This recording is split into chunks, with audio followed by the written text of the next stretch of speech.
Hey friends, Elizabeth here from Plant-Based Bride, back again after my holiday break with my first video of the brand new year, our first video of 2022.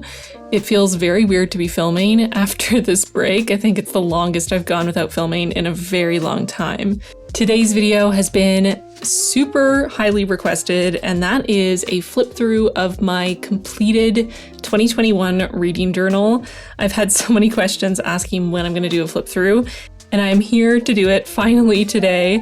It took me a little while to finish up my spreads. I fell behind in November during NaNoWriMo, and I was very behind on filling in spreads. So I've spent this week frantically finishing off this journal so I can show you all of my spreads, and I'm super excited about it. First of all, ignore the cat hair. I have lint rolled this notebook twice already in the past 20 minutes, and there's still cat hair on it. It's just the way it is. There's nothing that can be done, but I'm super excited to show you what's inside. So before I do that, let's quickly take a look at how ridiculously chonky this journal is. I mean, let's just take that in for a moment. This is with the elastic on it, squished as tight as it will go. This is some serious chonky journal. I think this is the thickest journal I have ever created, and I must say I feel oddly proud of myself for it.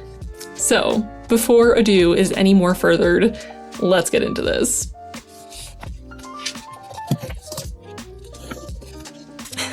Without the elastic, it's like taking a big breath after a big dinner when you take your belt off and can finally let your stomach relax.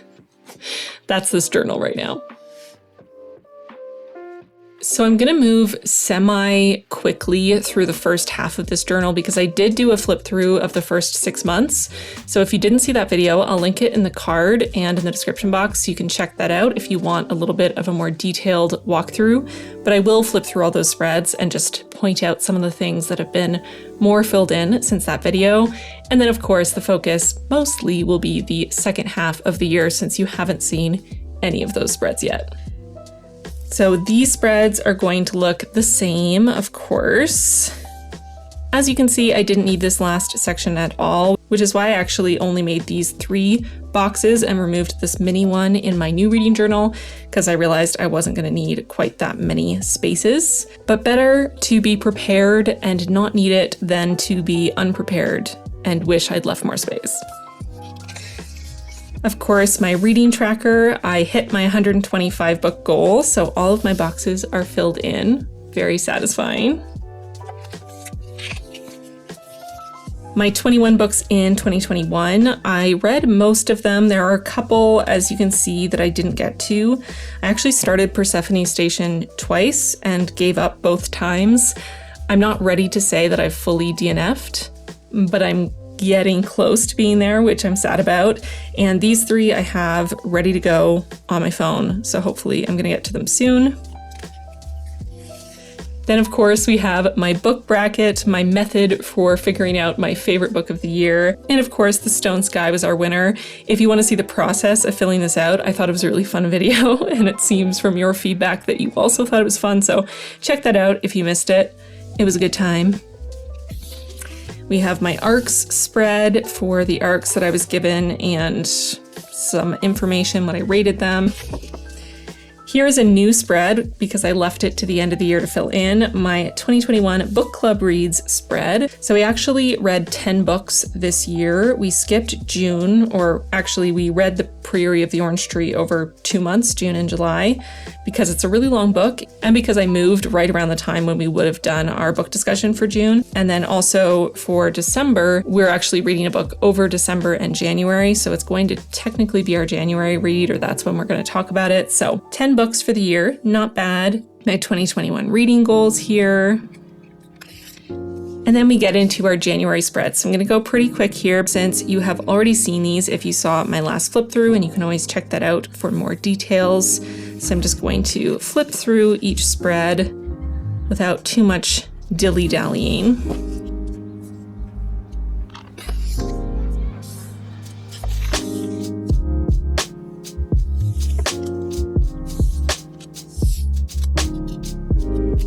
Getting into February.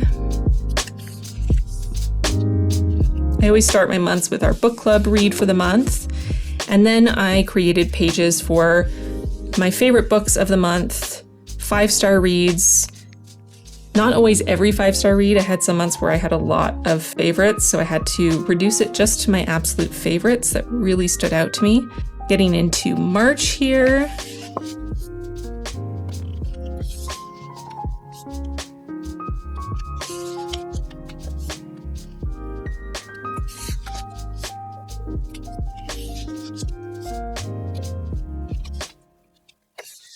And then April.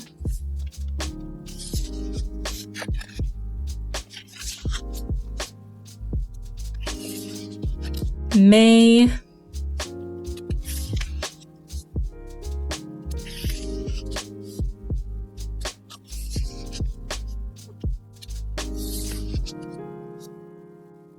And getting into June here.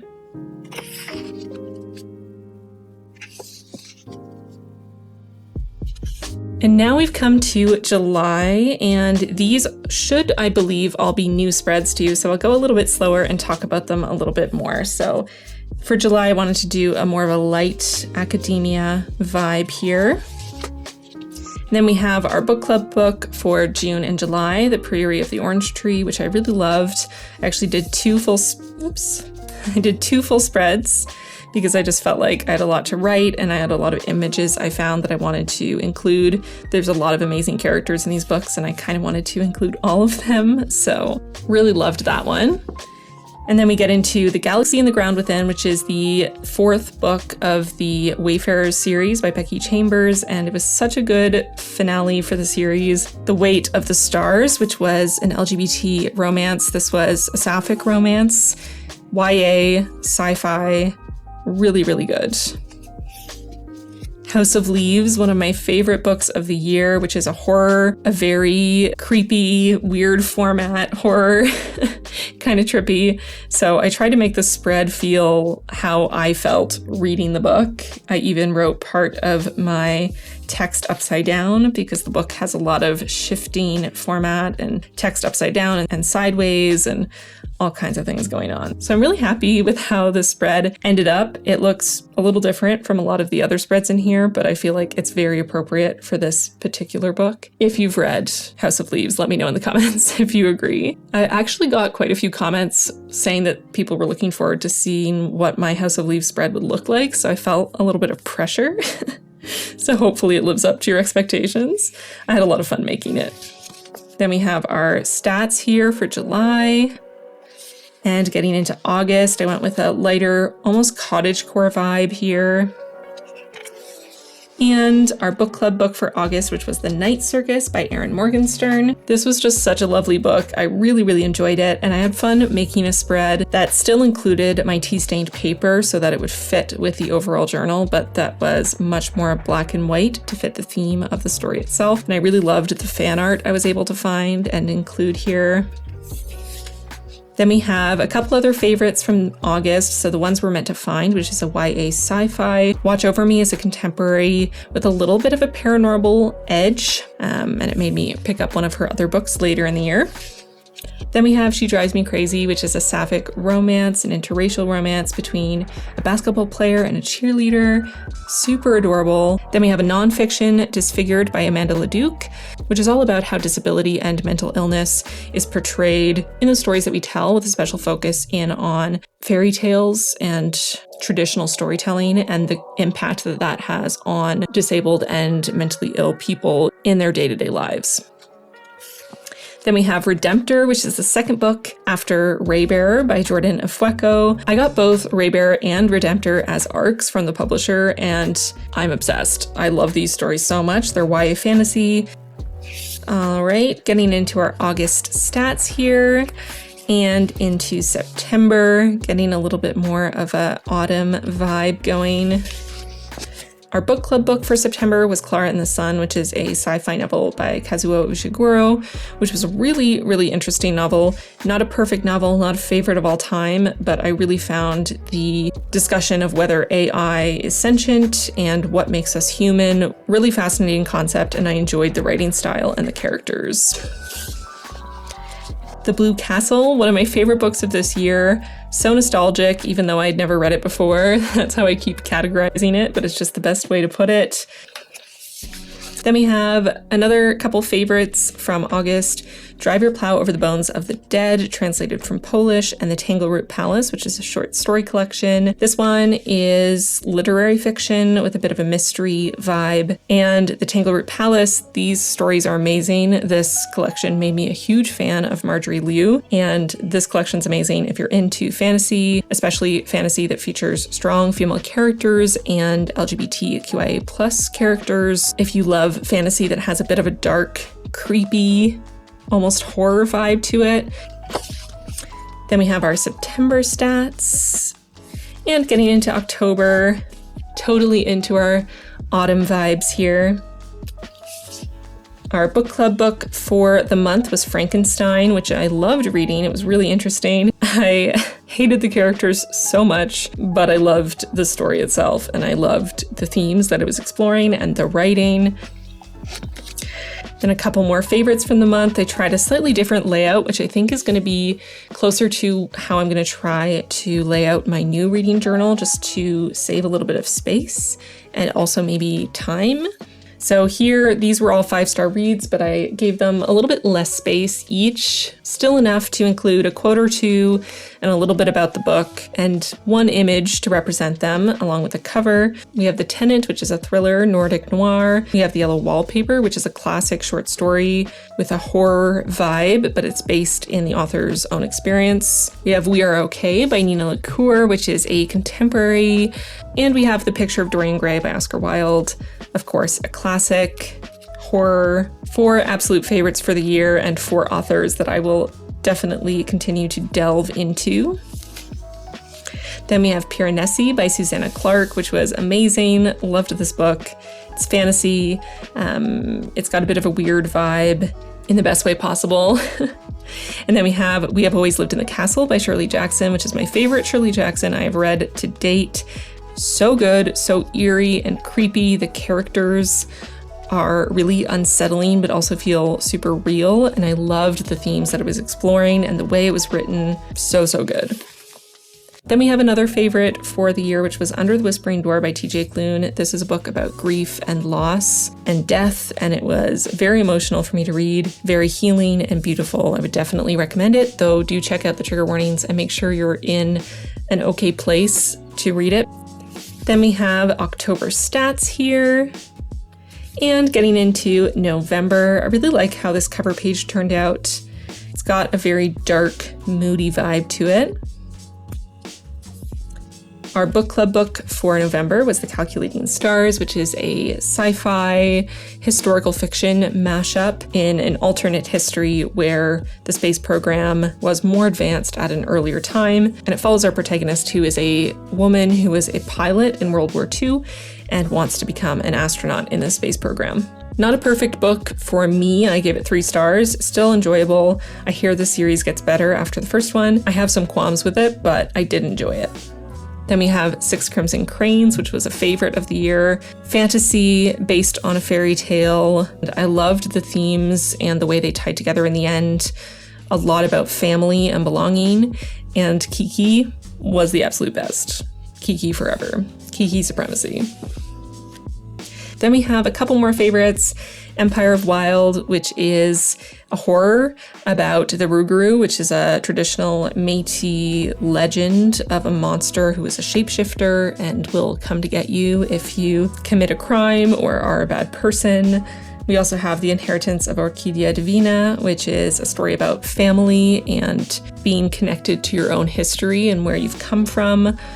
Then we have Rebecca, which is a classic from the 30s, which has become one of, if not my most favorite classic that I've ever read. And I included all these images from the Alfred Hitchcock film, which was amazing. If you haven't seen it yet, go watch the movie, although I would recommend reading the book first. and then watch the movie. They're both great. Then I have my November stats.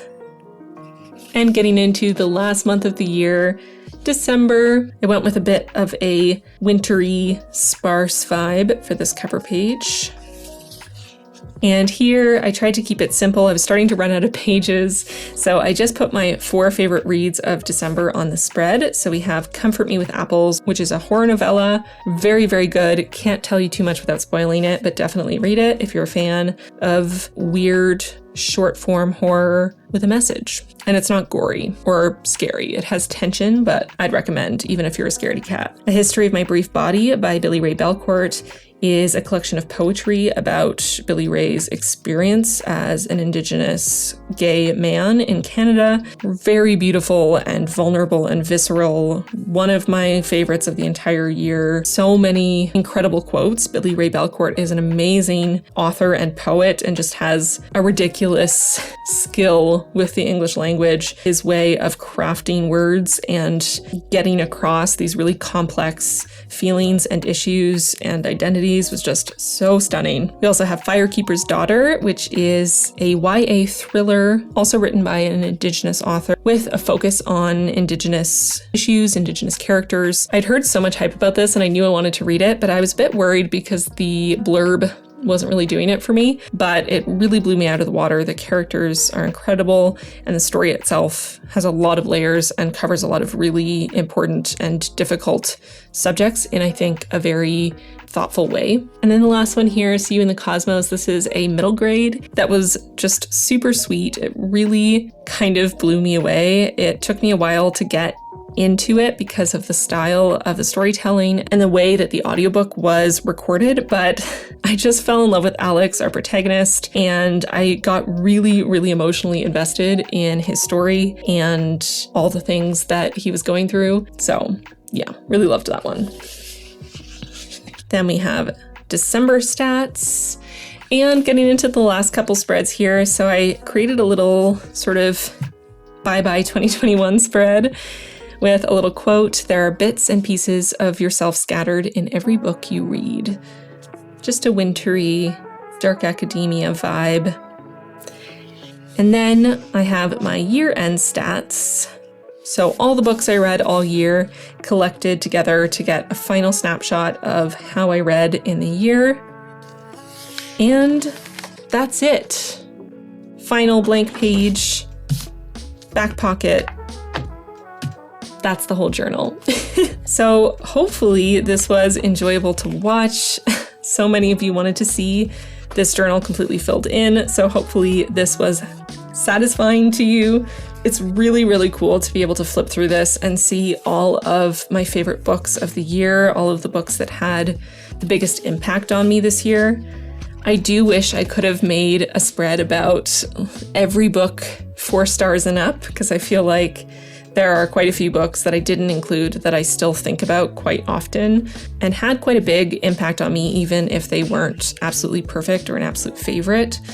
So I am thinking about doing more entries with this sort of style in my next journal so that I can try to fit in more reviews, talk about more books, because I do use Goodreads. I can go on there to see how I rated something or what I thought about it, but there's something more visceral about looking up a book in my reading journal and seeing how I wrote it and the quotes I chose to write down and the pictures I chose to use. It just really brings back the feeling of reading the book on a different level.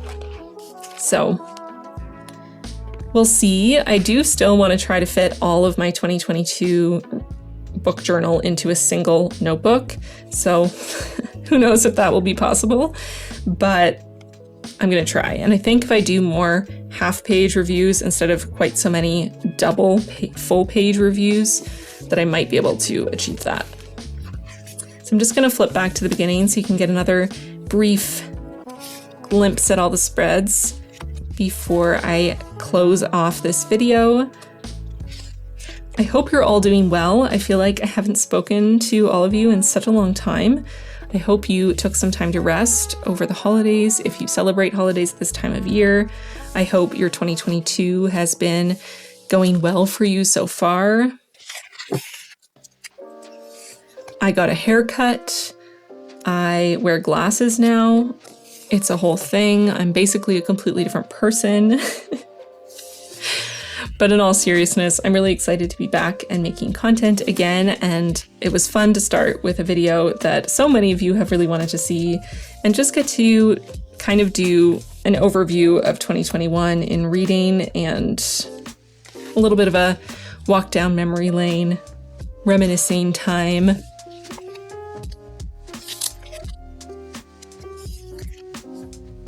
I'm really excited to start to fill in my 2022 reading journal. I haven't started yet because I had to catch up on my November and December spreads in this journal. So I'm already getting behind because I've read a lot of books so far this year already. But I'm excited to start a brand new year and continue to record my reading and celebrate diverse books and celebrate how they change me as a person, how they help me to grow, what I learn from them, and how they touch me on an emotional level.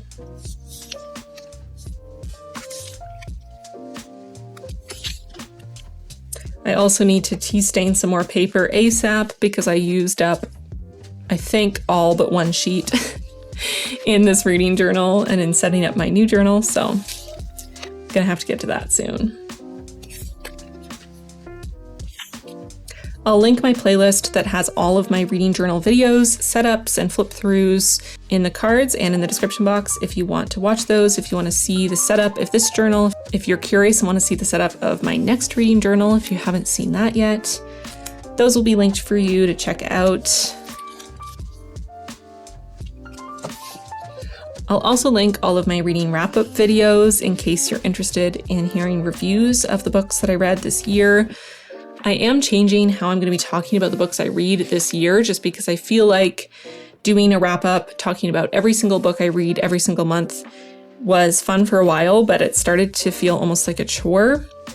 So I want to switch it up a bit and do videos that are a bit more themed, challenges and reading within a particular set of prompts that hopefully should be a little bit more interesting for me to make and also for you to watch. But of course, I will be writing reviews for every book that I read over on Goodreads. So if you're not already my friend on Goodreads, go add me as a friend. I've linked my Goodreads in the description box, so you can check that out to add me, and then you can see all the books I'm reading, my thoughts as I'm reading them, and then also my final ratings and reviews, since I won't be going through every single book in 2022 the way I did in 2021. And that is it for my reading journal. What a journey this year has been, especially creating this reading journal. This was my first reading journal ever, and I learned a lot doing it. I spent many hours filling it out, but I think it was worth it because I really enjoyed that time. And like I said, flipping through this journal really feels like almost experiencing the books all over again, and it's really, really cool. So I'm excited to continue to have reading journals and to be able to have them on my shelf, pull them out and look up a particular book and really be transported back into how I felt right after I finished it. It's really cool. So yeah, really happy I started making reading journals. I hope you enjoyed this flip through. If you did, give this video a like and subscribe if you haven't already. Let me know in the comments if you have ever had a reading journal or if you're starting a reading journal this year. Thank you so much to my patrons for your support. Y'all are the absolute best, and we have so many new patrons to thank who became patrons during Plantmas and over my break, so bear with me while I list all of our brand new amazing patrons. Thank you to Ellie, Mary, Laura, Audra, Adele, Emily, Bree, Christine, Blessin, Pamela, Gina Marie, Teresa, Unique, Francesca, Angela, Rusi, Brianne, Little Secrets, Mariah, Natalie, Mirjam, Eleni, Maddie, Aries Tammy, QT, Kate, Kim, Rain, Alicia, Hannah, Lean, Dawn, Erin, Lori, Victoria, April, Gaddis, Vial, Neftali, Marebear, Morgan, Noah, Audrey, Carla, Marianne, Lindsay, Boho Butterfly, Gracie, Mallory, Fireball Annie, Siobhan, Cassie, Daphne, Kathy, Kiki, Nicole, JS, Meryl, Clemence, Jerry, Lucia, Tanina, Amélie, Brooke, Jennifer, Grain, Bastian, Colette, Renee, Mitzi, Samantha, Lou, Boglarka, Donna, Yale, La Green Witch, Caitlin, Sarita, Sarah, Bridget, Caddy, Anastasia, Lynn, Mate, Kristen, Joanne, Heather, Sarah, Steffi, Megan, Ruby, Allison, Sydney, Meg, Jessica, Brianna, Meg, Emily, Yvonne, Lisa, Rachel, Savannah, Sarah, Into, Jen, Jenny, Pamela, Julia, Yang, Jay, Isabel, Kira, Erica, Kato, Melissa, Alex, Claire, Bonnie, Gabriel, Seda, Sarah, Lele, Jordan, Reese, Allison, Alex, Jess, Kelsey, and Marnie. Welcome all of you to the squad. We are so excited to have you. If you at home want to join the squad, feel free. There's a link in the card and in the description box down below. And if you made it all the way to the end of this video, leave some sort of book related emoji in the comments so I know you're a real one. And with that, I'm gonna get going. Thank you so much for watching my first video of 2022. I'm so glad to be back, and I'll see you really soon next week in my next video. Bye, friends.